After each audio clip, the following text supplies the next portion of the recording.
Dan apabila anda nak cuba menjadi promoter kepada kerusi kanak-kanak di saat ini, saya rasa itu adalah sangat tidak sesuai. Walaupun saya setuju bahawa dasarnya kita perlu orang kata mewajibkan penggunaan child seat, tapi bagaimana pula dengan orang kata aspek keselamatan yang lain, ya?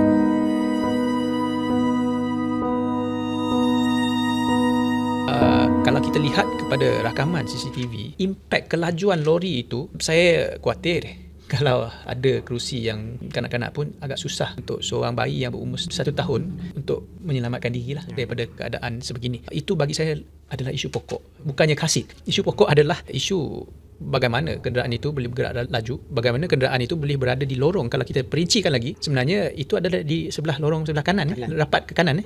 Sepatutnya, kalau setahu saya lah, sepatutnya lori baik kecil besar sepatutnya menggunakan lorong yang sebelah kiri sekali, ya, kenderaan berat.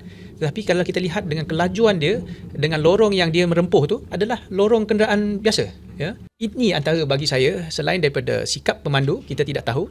Saya bukan nak fitnah, biarlah pihak yang berkuasa ataupun pihak yang berkaitan untuk melakukan siasatan lebih lanjut. Tetapi kalau kita lihat perkara sebegini, selain daripada attitude, sikap, tetapi juga dari aspek keselamatan itu. Bagaimana kita nak pastikan bahawa jalan raya ini selamat?